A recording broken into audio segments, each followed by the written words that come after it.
Here we go then. Malaysia will be taking on Japan here at Namdong Stadium in match 30 out of 40 matches. Don't forget, after this game we're switching over to rugby pass. Out they come, and who would have thought Japan. It's a developmental side, but they were humiliated yesterday by Chinese Taipei, 14 points to 12, and they're really fighting for some sort of respectability here. Here's Japan. Well, Yamada, Toyota, Naka, it's not the team that was in Rio Brazil Olympics, but it is very much under the pump, under pressure, and Malaysia will not let them off, particularly Russley and Azimi in midfield there, and Matsizi. They're their little go-to players. Tevita Rokaverni, all the way from Fiji, his first appearance on the series, is in control of the whistle as the sun comes down at Namdong. And I was speaking to Rich Freeman this morning from the Japan Rugby News. He's not surprised. He says there's just no second level of quality players outside the World Series. They haven't been working on the next tier. And so that's their objective here, to blood this new generation of university students as we get underway with a towering restart. It's been knocked back by Malaysia, and they get first chance with the ball, and they must fancy themselves here to give Japan a run after seeing Chinese Taipei dismantle Japan yesterday. Gives every team hope. And here we go. You can see the confidence already, willing to have a go. Malaysia are in for the first try. Zulisham has gone over in the corner, and that victory by Chinese Taipei has bolstered these lower nations. Brilliant start to Malaysia. Well, Zulisham Russley, what a great start by Malaysia. They're a little bit nervous yesterday. Weren't good on the restarts, but they have got off to a great start here.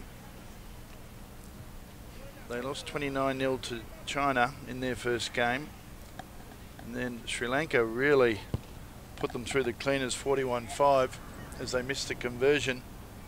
Look at this big accurate pass, does a little dummy, and he beats 3 Japanese defenders. Great start, Malaysia. Best communication there. The inside runner was never going to get him. And even the final defender just missed everything. That was Kosuke Naka. Jamie Henry's not on the field. He's been brought in to shore up the side. He injured himself yesterday. Saw him wearing a sling this morning. Wasn't sure if he was going to play or not. Well, I think we've answered that. Japan now, these youngsters, they're not here just to be whipped. They may be development players, university players, but they want to hold their heads up. There's a real pride amongst Japanese sevens, and this is Naka making a break into Malaysian territory now. Azri coming back at him. Japan with some width now. Good spot tackle from Siddiq as the Japanese trundle forward through Kasahara. Powerful work from him with 3 Malaysians on him. Yamada. They've just got to stick to their structures, do Japan. There'd be a temptation just to let some individual brilliance come to the fore. I was talking to Jamie Henry at the hotel last night, and he's got a really bad knock on the back of his arm.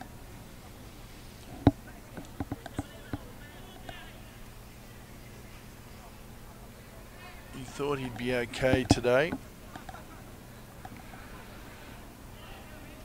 He told me this morning they asked him every week for 3 weeks if he wanted to play in this tournament, and kept saying no until Wednesday, and they offered him some free kit, and he's changed his mind.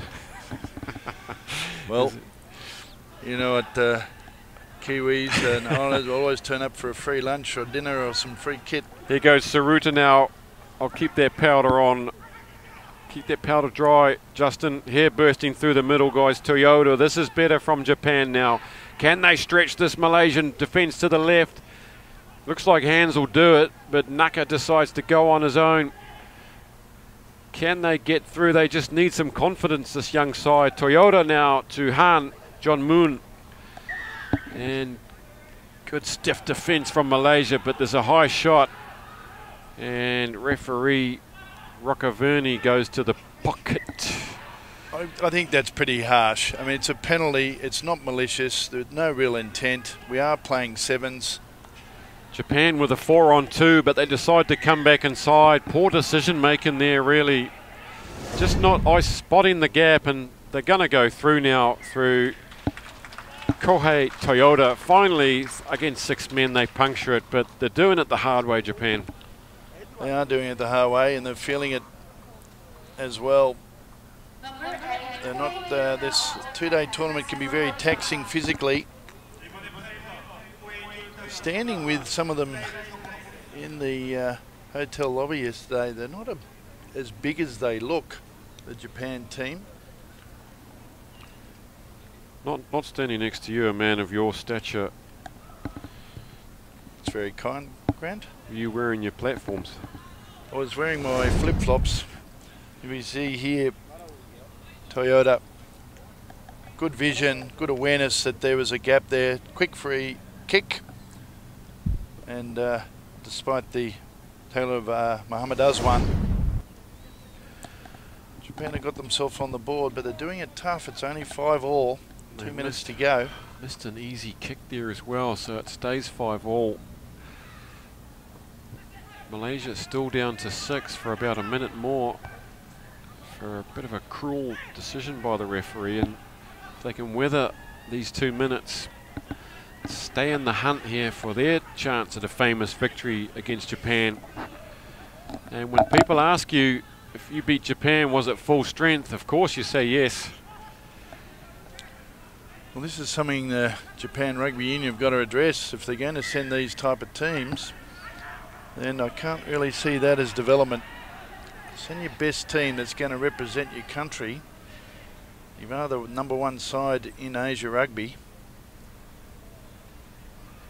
There's certainly not any indication that that is the case this weekend. Rich Freeman was telling me that he fears for Japan on the World Series. If they get a couple of serious injuries, there's not a big pool of players to dip into to shore things up.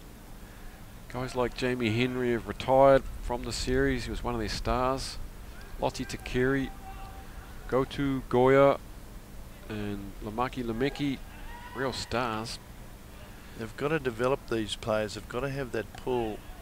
It's a good point. Now that they're in that top 16 and they've come 4th in the Olympics, they've got to be able to match that expectation. Here come Malaysia then. They are back to 7 players and back to running the ball straight at these Japanese. Look at that stepping, good confidence. Can he deliver the ball? Yes, he does. It's Azri, try number 2. The Japanese are having all sorts of communication problems in defence, and Malaysians taking full advantage. They smell blood here. Azmi, he had to juggle the pass.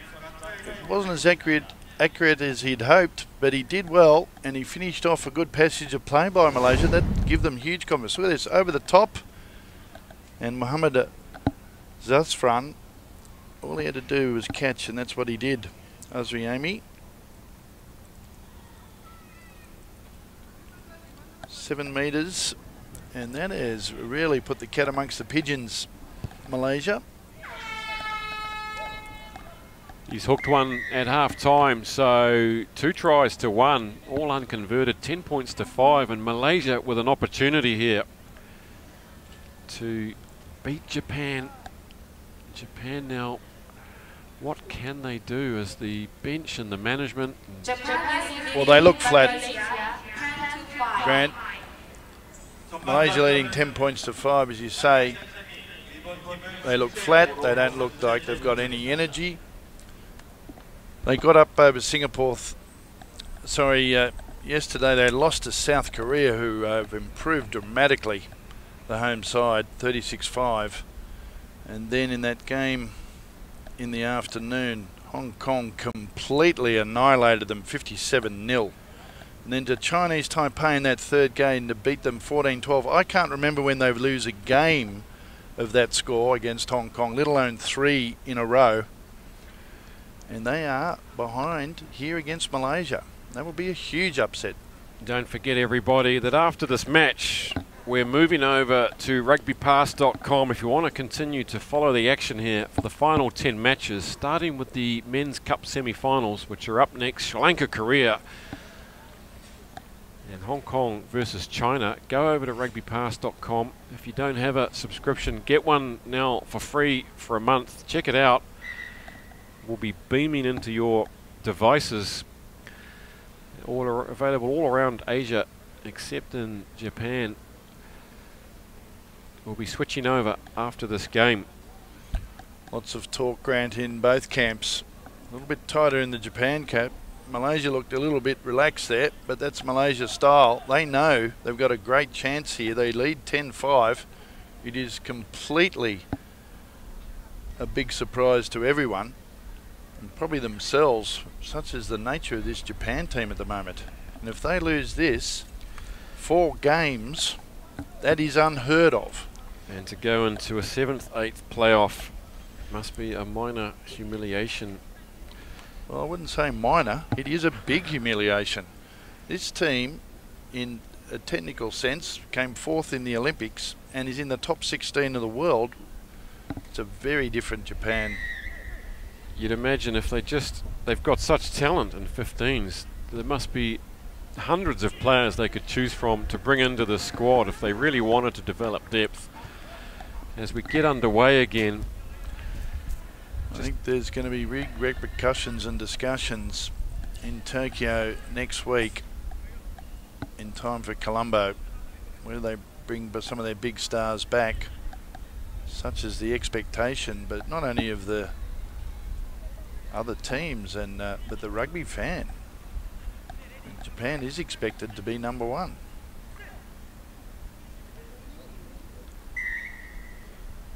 free kick to Malaysia, early push on that scrum, and again Aswan comes away, makes a 30-40 metre run there before he gets taken down. Huge pass from Zulasham, one of the try scorers, and he'll be a hero if they can manage to hold on here. Regardless of what happens in any match after this, getting a win against Japan is something you'll never forget. And they'll be revered back home for this performance if they can just keep it going. They can't shut up shop, and that's not what they're doing either, as Kyril takes it up over halfway, gets out of 2 tackles with some quality fending, and luckily for Japan it's gone to ground, and it was Naka that picks it up. And now Japan comes surging through, looking to equal things up again.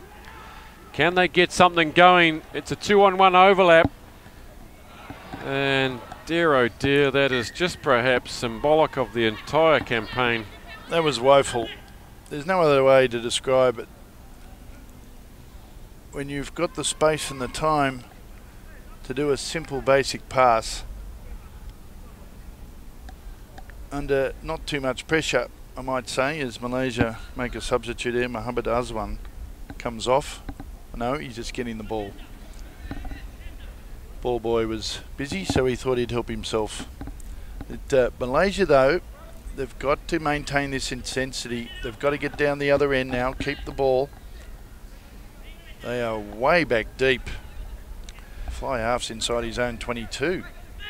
They get it back, give it some width. Up to the 22 now comes Zafran. Gets chopped down round the ankles by Tsuruta, and he's won a penalty for the side there. And here come Japan now. Arm is out, not back 10 metres.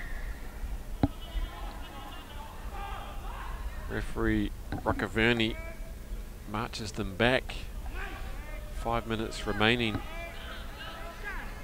And you would never conceive that Japan could not actually finish a score off like this against Malaysia from 15 metres out. A simple bit of drill work. They're not communicating very well either, Japan. Here they come now through Kohai Toyota. Defence is in strong and wins a crucial penalty. And they've butchered it again as Malaysia are showing far more skill and match vision than Japanese counterparts here, but 2 bits of sloppy handling have now delivered it back to Japan, so they need to keep an eye on that. This indiscipline's hurting Malaysia. Han takes it quickly. There's 4 on 2 here. The wide pass. In the corner goes Kosuke Naka, and finally they just grunt it over with a blunt bit of work and pull it back to 10 all. Kosuke Naka finally gets Japan on equal footing with Malaysia on the scoreboard. They've got a lot of work to do. But Malaysia are not helping themselves. 2 penalties, ill discipline costing them. The points eventually had to come. Important kick for Toyota from out wide. 3 minutes There's left. a try scorer, Naka, jogging back. They're not gelling well at all, Japan. Their communication in attack and defence is not its usual proficient self as the conversion goes left. We see the replay. The points eventually had to come despite the efforts. There's a quick tap. At Han went left. Off he goes to Naka, despite the attention of Muhammad Khairul. Here come Malaysia now. Look like that might have gone forward off the retake. This is Azwan. He's going to go all the way, and Naka can't get anywhere near him. The big pass inside. Oh, what has he done? Risky stuff, but Zulasham goes under the post. And if that caused your heart to skip a beat, Justin, I'm sure the Malaysian coaching team was about to run out and throttle him. Well, they all just about fell on the grass. I was watching now the corner of my eye. Russley eventually got it. He's saying, please don't do that again.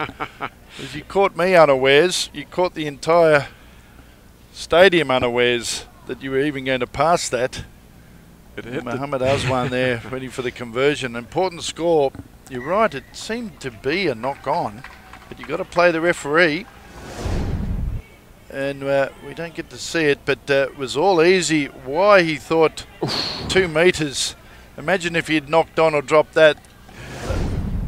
And you see the relief there on the face of Zulasham. He just collected that off a difficult bounce. Boy, oh boy, but the absolute confidence running through these Malaysians right now, it's spurring them on. Restarts knocked back by Naka. We're into the final minute now. We're on the verge of a famous upset. Malaysians just have to hang on, and they forced a penalty. They could kick this and go outside the 7-point buffer. Looks like they're pointing to the posts. The temptation is too strong not to. That's how much this victory is going to mean to Malaysia. Well, I'm a little bit rusty on my laws, but I think they've got about 45 seconds that they can use for the penalty kick, and he can take his time here and burn the clock up. There's less than a minute to go. There won't be time for 2 scores though, so it doesn't really matter, and I'm not sure if we'll see the reason for the penalty there, as Japan tried to break out from under their own posts, holding on to the ball, I suspect. Well, Azwan Matazizi could create history for his team with that little bit of a buffer as the full-time hooter goes. What a win by Malaysia. They did it the hard way at times. They've gone for the cheeky left kick down the, caught the Japanese napping and knocked it on, so that'll be game over. The humiliation of losing to Malaysia and Chinese Taipei. Japan, you almost have to feel for them, but they just haven't got their mojo going. 20 points to 10, a famous historical victory for Malaysia. They'll be dancing in the streets back in Malaysia. In Kuala Lumpur, Johor. It's a popular sport in Malaysia. Congratulations on a famous victory over Japan. Well, that has certainly rattled the cage as far as this 7 series concerned. 4 straight losses for Japan. Unheard of.